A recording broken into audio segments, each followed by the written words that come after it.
வணக்கம். இப்படி ஒரு நாளை எதிர்பார்க்க முடியாது. இதுக்கு ஒத்திகை எதுவும் கிடையாது.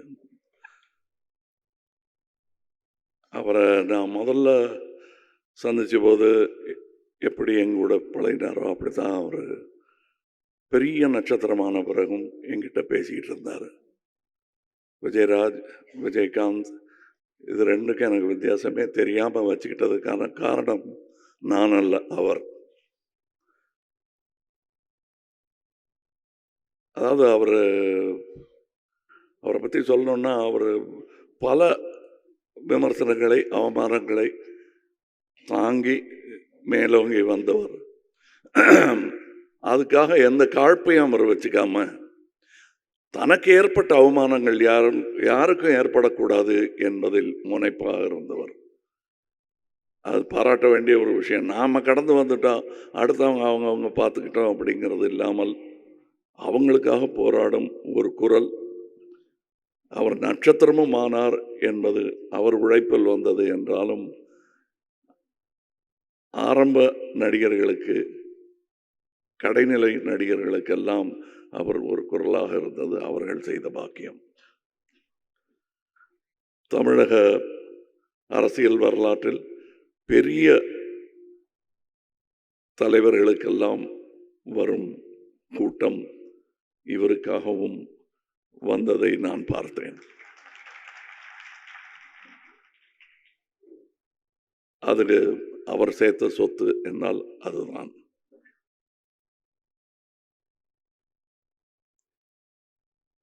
அவர் கொடுக்கறது பல பேருக்கு தெரியாது.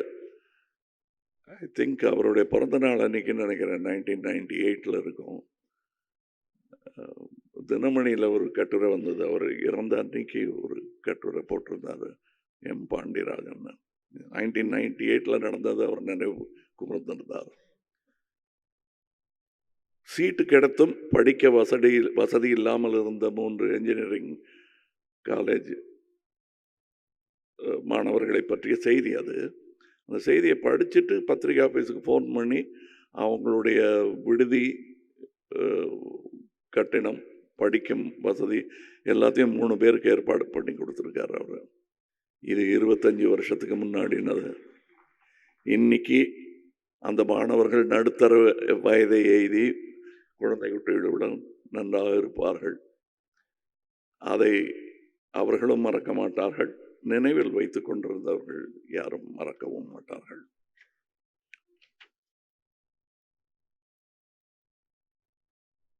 எழுபது 80களில் அந்த சமூக அரசியல் கோவங்களை எல்லாம் பிரதிபலிக்கும் ஒரு சினிமா உருவமாக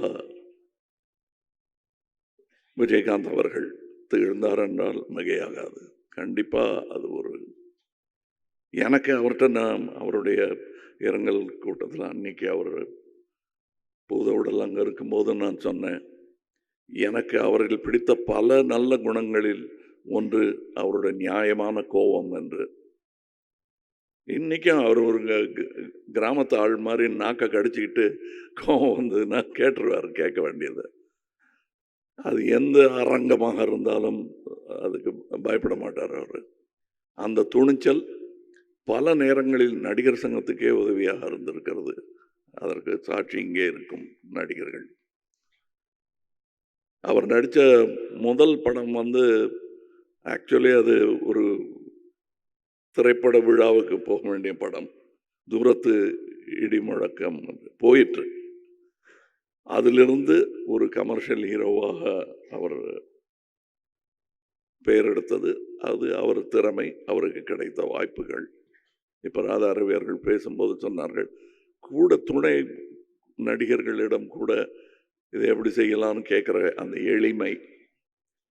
நானே அவர் கூட ஒரே ஒரு கெஸ்ட் ரோல் தான் செஞ்சுருக்கேன். அங்கே அவர் எனக்கு காட்டிய அன்பும் மரியாதையும் இன்றும் ரீங்கரிக்கிறது.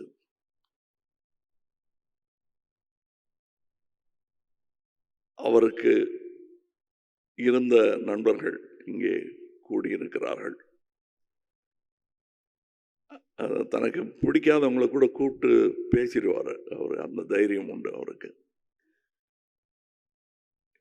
அந்த மாதிரியான குணாதிசயங்களை நாம் பிரதிபலிக்கலாம், காப்பி அடிக்கலாம், தப்பு இல்லை. அவர் போல் இல்லை என்று சொல்வது வழக்கம். அவர் போல் இருக்க வேண்டும் என்று முயற்சியாவது செய்வோம்.